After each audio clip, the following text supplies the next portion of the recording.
High, আমি চান্দু। ধুর, এমনিতেই আমার দিন রাতের কোনো ঠিক নেই, তার উপর আবার শুরু হয়েছে এই নতুন নাটক। কম্বলটা গায়ে দিলে মনে হয় গ্রীষ্মকাল, আর সরিয়ে দিলেই মনে হয় শীতকাল। আর এদের দুটোর মাঝখানে প্রতিদিন সকালে আমার ঘুমটার 12টা বাজে। তার জন্য আমি ঘুম বাদ দিয়ে তাড়াতাড়ি করে তাড়াতাড়ি বলছিলাম, বেলা 11:30 বাজে চান্দু।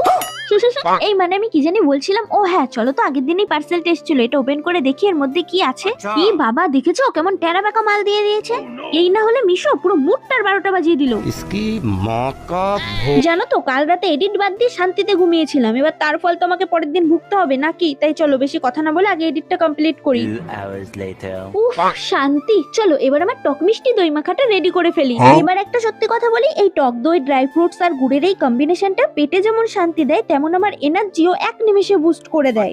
চলো আজ আমি তোমাদের একটা ম্যাজিক অয়েল রেডি করে দেখাবো, যেটা চুল পড়াও বন্ধ করবে, তার সাথে নতুন চুল গজাতেও সাহায্য করবে। এটা কিন্তু আমি মাঝে মাঝেই ব্যবহার করি, কিন্তু ব্লগে কখনো দেখাইনি, বাট আজ দেখাচ্ছি। তার কারণ এটা ব্যবহার করে আমি ভালো রেজাল্ট পেয়েছি। তো এটা রেডি করতে আমাদের সেরকম কিচ্ছু লাগবে না, শুধু লাগবে একটা পেঁয়াজ আর খাঁটি নারকেল তেল। এবার এই দুটোকে মিক্স করে চুলের গোড়ায় লাগিয়ে আধা ঘন্টা রেখে দেন শ্যাম্পু করে ফেলো। এবার বলি এসব বলার কারণ, দেখো যেহেতু এটা থেকে আমি ভালো ফল পেয়েছি আর তোমরা আমাকে নিয়মিত দেখো, এবার তোমাদের মধ্যে অনেকেরই আছে যাদের চুল পড়ার সমস্যা আছে, এটা মেখে যদি তোমাদের কোনো উপকার হয় তাই বললাম।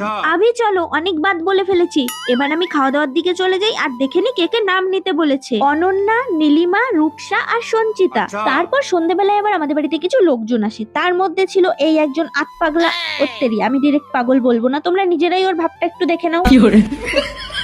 আর আসা মাত্রই আমাকে হুকুম কর। পুরো ব্লগটা দেখতে চাইলে চন্দ্রা রয় ফেসবুক প্রোফাইলে গিয়ে দেখতে পারো।